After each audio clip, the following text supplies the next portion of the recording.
Hello and welcome, intermediate students, to another intermediate lesson at learnpianolive.com.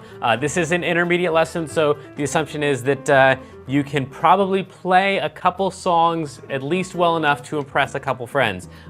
You might have some basic understanding of music theory or something, but you really haven't had any formal training. So if that's you, you're in the right place. If you feel, throughout this lesson like it's way too advanced, you might want to go back and check out yesterday's lesson. It's in the archives, the beginner's version of this lesson. That might answer a lot of your questions, but feel free to ask away, ask any questions. This is about you and me, so you got to ask questions so I know, how to help you best. And there's a couple other things I want to talk to you too about before this countdown clock hits 0. All right, first and most important, ask a lot of questions. The way that you're gonna do that is, there's a couple different ways. You can jump in the chat room and talk with the other students who are logged in at the same time. I'll be watching the chat room too. You can ask your questions there. Or if it's a question that's just for me, a question about the lesson, especially if you know it's one that's gonna fit best at the question and answer time at the end, then you can just put your name and your question in the box below this video, click submit, and then I will get that. Now, if you're already in the archives, if you're watching this not live, but you're watching this in the archives, then make sure at the end of the lesson you click on the survey button. You don't have to fill out the entire survey. If you want to, I'd love your feedback, but really the best part of that is that you can put your question in there, and then when you click submit, then I will get all of your questions. I'll make sure that you get them answered, whether you're in the archives or you're live. Right next to this video, there should be a PDF button and an MP3 button. Now, you don't really need those till after the lesson because I'm going to be showing you on screen the PDF and showing you how to use it. And I'll play the MP3 during the lesson too, so you know at the end of the lesson how you're going to use that. Some people, though, like to print out the PDF ahead of time, so as I'm making notes on my version, they can make the same notes on their version, but works either way.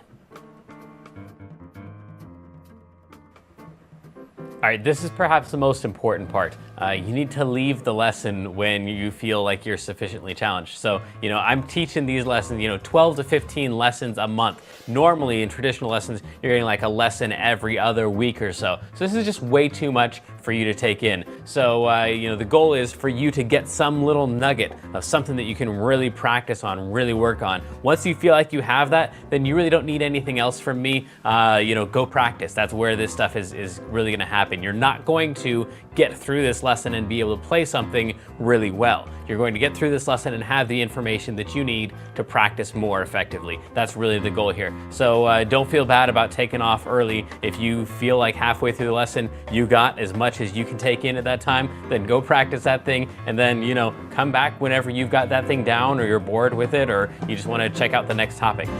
Don't forget also that you've got the archives too. So if you want to see one little thing, just repeat it over and over and over. Just give me, hopefully within 24 hours after the lesson, this thing will be up in the archive, so you can just go back and watch it over and over and over and over and just get that little segment down. All right, today we're doing everybody's favorite topic. Out of the 8 sectors of musicianship, the one that everybody always likes the most is application. That's where you finally actually get to play a song. So if you've been here for the last couple weeks, you'll notice a lot of the same concepts popping up today, because we're gonna take those concepts, we're gonna apply them to a very specific song. If you haven't been here, don't worry about it. I'll show you how to play all of our little concepts. So hopefully at the end of today's lesson, you'll have all the tools to practice an actual real song that you can play for your friends and impress them. Let's go. Hey, welcome back, everybody. I hope that you are able to hear me right now. Actually, let me double check that real quick. If you were here for last night's late night broadcast, there we go. I think we're set, actually. Cool. If you can't hear me, then let me know. Actually, that would be in the chat room, which I do not have open yet. Hang on, let me open that up. So we are dealing with some technical difficulties, but actually there's supposed to be technical improvements. So anyway, we're on our way to bigger and better things, hopefully. And there we go. So I've got the private chat open right now. So let me know in the private chat, that's the box below the video, if you are able to If you're not able to hear me, actually, that would be more helpful. But it looks like the audio is going out on the broadcast. So we are without some of our normal overlays and stuff today, but it looks like everything is working, and so we're just going to go for it here. This is Theory of Say You Won't Let Go, the song that we talked a little bit about the melody last night. And if If you were watching this much, much later in the archives, then way back in late February, mid-late February, today we're upgrading a bunch of systems and stuff. So this is not a normal lesson. And if you go back just a little bit before this lesson or go ahead of this lesson a couple weeks, then those should both be much smoother broadcasts. But anyway, today we're dealing with what we got, and let's play this song, Say You Won't Let Go. This is James Arthur. Here we go.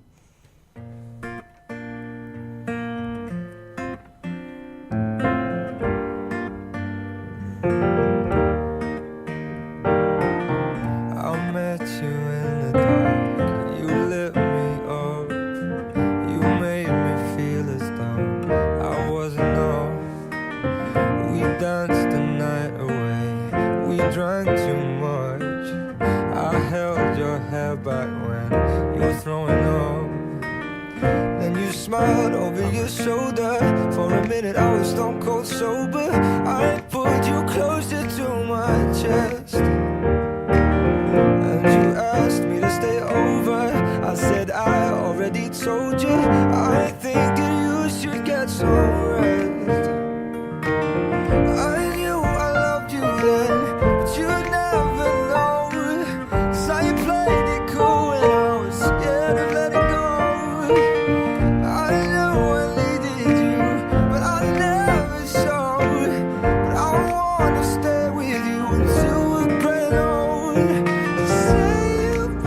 It's going to continue like that, and it looks like while my hand here is almost perfectly synced, got to work on that. The MIDI keyboard above, not so much. So I'm seeing it on my other screen, but obviously the broadcast is much delayed. So anyway, we'll try to figure out what's going on there. But for right now, I guess just pay attention to my hands and not so much the MIDI keyboard. And let's talk about what's going on here. We are in the key of B flat. So all those notes are the appropriate notes, man, that is annoying. Okay, sorry, extremely distracting for me. Just pay attention to the notes, Jamin. That's what you're here for. So we're in the key of B flat. It means we have two flats. We talked about that a little bit in yesterday's lesson, and today you have more of the notes written in here. So 5 5 3 3 2 2 or 2 1 5 5 3 3. So those are all the numbers that you would play to get through the melody of the song. We talked a little bit last night about maybe eventually playing the chords, and then putting the melody on top of that. And so anyway, you've got a bunch of the answers there. And then of course you have to still pay attention to the ups and downs of the notes. So making sure that as you hear the melody go up, that whatever number it says, that you go up to that number instead of down. It kind of has a big range. This is the normal male range from about there to about there is where you would write a song if you wanted most males to be able to sing it. That would be that note right there down to like that note right there. Like that's getting really deep. So probably like there or there or there even maybe. Somewhere in that range is a normal male range. Now, compared to the full size of the keyboard, you can see that is extremely tiny. So that is why when you're writing songs especially, you want to keep things in a very small range. The female range is basically the same set of notes but one octave higher. So somewhere in this range, that E and D start to feel really low right in there. But somewhere in the F or G range is going to be real comfortable, and then they can usually get up to C or D or E, somewhere in that range there. So we have that, and then we have that right there, are about the male and female ranges normally. This song is going to go from this B flat to this B flat right here. So that's kind of the range. It's kind of in between male and female, which is why it sounds like it's kind of, when he's singing, it's kind of a half male voice, half female voice. He's going pretty high up there to almost the top of a normal female range. Now, when I say normal female range, obviously there's a huge range. It's not terribly uncommon for a soprano to get up into this range up in here. So some girls can sing extremely high up there. So he's not actually high for a girl, but it's pretty high for a guy. Somewhere in this range right here is where all of these modern male pop stars are kind of singing. Justin Bieber, this guy, Ed Sheeran, these types of guys are generally doing a lot of falsetto stuff that lands them in this range up here. So anyway, that's the range of this song. And then let's go back to the beginning and talk about some of the stuff. We talked about the key, that is B flat, and then the time signature is just 4/4 time. However, jumping down to the bottom here for rhythms, the rhythm here is going to be basically a dotted eighth followed by a 16th.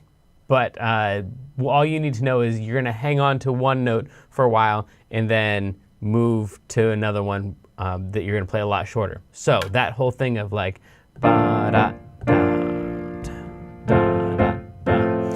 if you remember if you're on Clapple Academy level 3, I believe it is, or might be level 4, you're doing the Killer Joe rhythm. So it's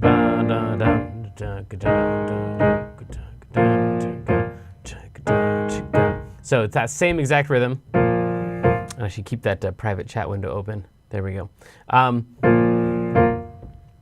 That's basically the same thing, only with one more beat after it.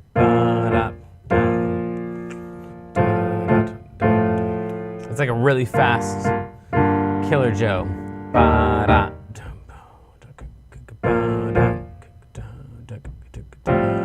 That's kind of the basis for this rhythm they have going on. So I would say it's a dotted eighth followed by a 16th, which you could think of it as just like that dotted quarter followed by an eighth, like the Killer Joe rhythm. This is just a faster version of that. So anyway, you have that in our time signature of 4/4. Just 1, 2, 3, 4. 1, 2, 3, 4.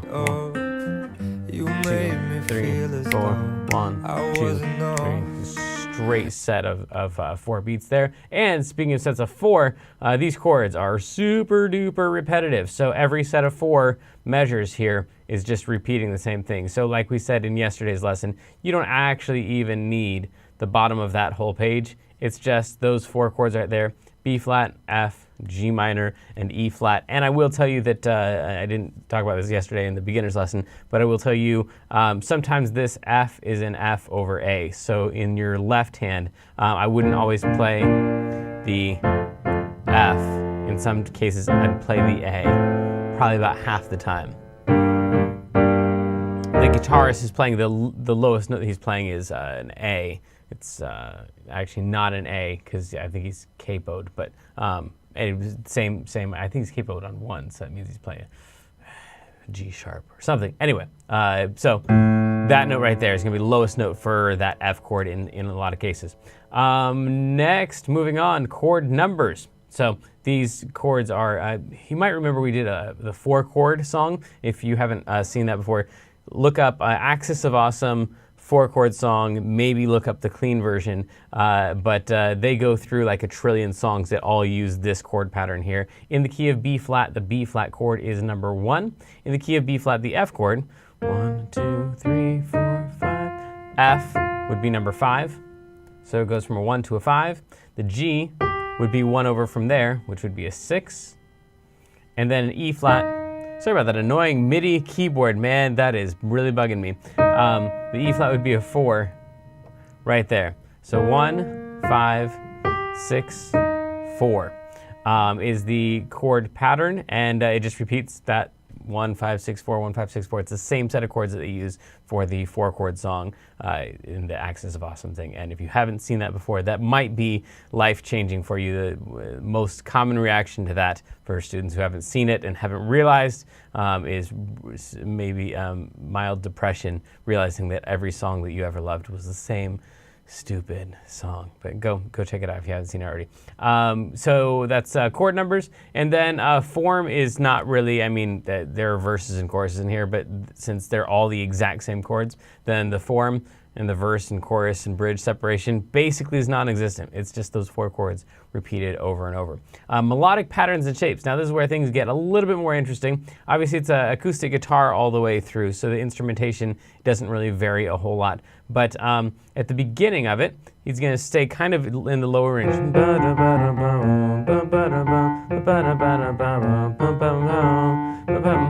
So all through here, it's all going to be kind of the same set. Right here, he punches a 6. Sorry, all the way through here. So that's all kind of down in this lower range down here. Then at that point, he kind of shifts up to here, in that range right in there, when he's playing. Let's see how far it goes. Then you smiled over her shoulder. I was so sober. So it's kind of all in that range right there. So we start out on here. The middle part kind of goes up into here, which I'm calling this, I think on the lead sheet I called this a pre-chorus, but I don't really know what it would be called. It's just the latter part of the verse.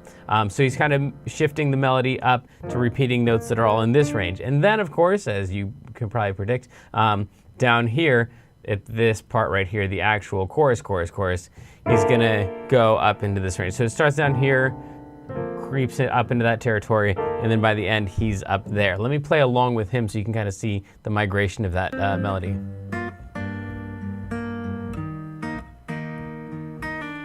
I met you in the dark, you lit me up, you made me feel as though I wasn't alone. We danced the night away, we drank too much, I held your hair back when you were throwing up. And then up into this range. And you smiled over your shoulder, for a minute I was stone cold sober, I pulled you closer to my chest. And you asked me to stay over. I said I already told you. I think that you should get some rest. And then right in here. I knew I loved you then, but you'd never know. 'Cause I played it cool and I was scared of letting go. I know I needed you, but I never showed. But I wanna stay with you until we're great. And then into the top range.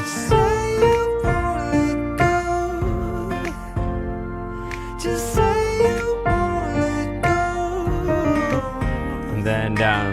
I'll wake you up with some. So we talked about this before about how the lower you are, the more mellow the song's gonna feel, and just without changing any instrumentation at all or anything. He does add in a little bit of drums there towards the end, but without doing any of that, just by singing in a higher register, even though the notes aren't necessarily the notes aren't higher like they're higher than they were, but the fact that the higher notes are towards the top of his range it makes it more intense. In other words, if he had a lower range, he wasn't able to sing quite as high notes. Let's go back to that range sheet here. If he wasn't able to get up to this note over here, if he could only get up to right in here, and he was singing notes that were up in here, that would sound just as intense or just as energy filled as him singing up here, since that's the top of his range. So the closer you get to the top of your range, the more intense it is, regardless of where the top of your range is. So the point I was trying to make originally is that his top note, even though he's singing up in this range right here, he's hitting a B flat. That's not really high for a female, so it's not like an objectively high note. It's just subjectively higher than the notes that he was singing before. So it's not the note necessarily that carries the intensity, but the fact that it is towards the higher part of his range, and the way that you have to stretch your vocal cords in order to get those higher notes has its own intensity to it. So it's not the notes necessarily. The higher people who sing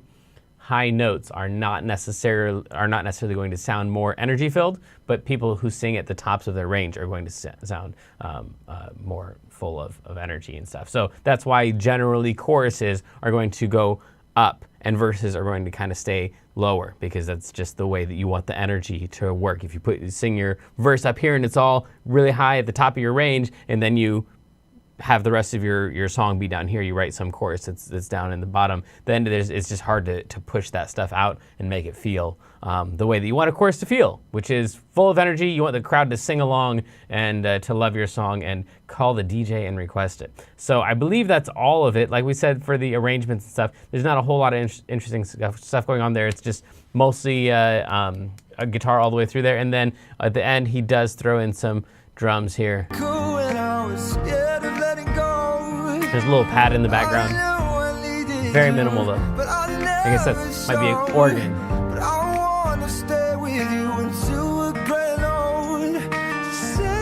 And then at the end of the chorus, we're back to just guitar again. So here we got actual drums in and a pad.